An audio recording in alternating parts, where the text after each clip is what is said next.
Hi అండి, నేను మీ విజయ్. నేను నా మాట చెబుతున్నానని తప్పుగా అనుకోవద్దు. నేను చెప్పేటి జరుగుతున్నాయని మీకు తెలుసు, జరగబోయేటి చెప్తున్నానని నాకు తెలుసు. ఈ మధ్యలో అర్థం కాని విషయం ఏంటంటే, మీరు వింటున్నారు, వదిలేస్తున్నారు. నేను చెప్తున్నాను, అయిపోతుంది ఆడికి. మీరు మీ పనులు చేసుకుంటున్నారు, నేను నా పనులు చేసుకుంటున్నాను. నచ్చిన వాళ్ళు చూడండి. మీకు కాలజ్ఞానం ఒక్కటే మీకు దాంట్లో కనబడుతుంది. కానీ ఎంతమందిని నేను కాపాడగలుగుతున్నానో నాకు తెలుసు. ఎంతమంది పోవాలనేది మీకు తెలియదు. ఒక ట్రైన్ యాక్సిడెంట్ జరగబోతుంది. అట్లాగే ఒక హాస్పిటలు ఫైర్ యాక్సిడెంట్.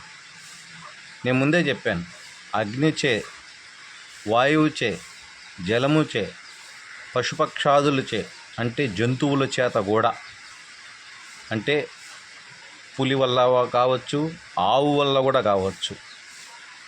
ఆవును తినే పులి వల్ల కావచ్చు, పులికి బలైపోయే ఆవు వల్ల కావచ్చు. మనిషి ప్రాణాలనేది ఆకు రాలిన ఎత్తు, ఎండిపోయిన ఆకు ఎలా రాలిపోతుందో అలా రాలిపోతుంది. చెప్పినప్పుడు వినన్నప్పుడు వదిలేసుకోండి, నేను కాదని చెప్పాలి. కానీ ఒక్క విషయం గుర్తుపెట్టుకోండి, కొండలు బండలుగా మారి పిండి పిండి అయి కింద పడతాయని చెప్పాను. అగ్ని ప్రమాదాలు హెచ్చవుతాయని చెప్పాను. జలములు ముందుకు వస్తాయని, అంటే సముద్ర గర్భం నుంచి. ముంబై చూసారుగా. అట్లాగే కువైటు ఇట్లాంటివి.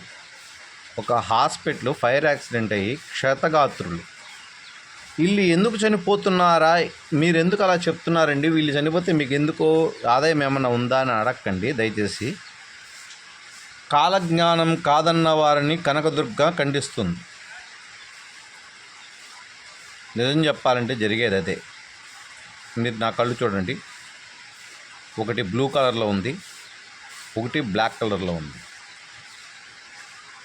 గమనిస్తున్నారా?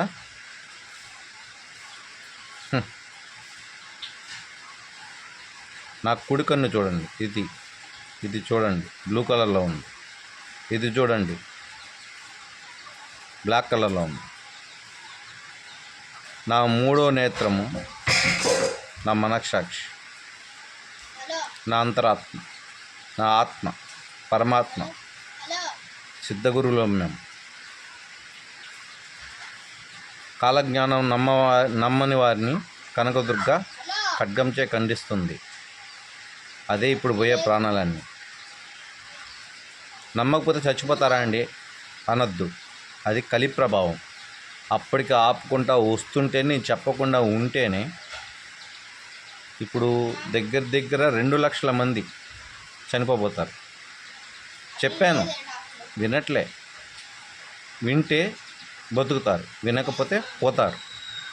అట్లాగే కామెంట్ పెట్టిన వాళ్ళకి ఇంకా త్వరగా వస్తుంది. ఏం కామెంట్లు? Bad comments. మీరు రిప్లై ఇవ్వకపోయినా పర్వాలేదు వాళ్ళకి.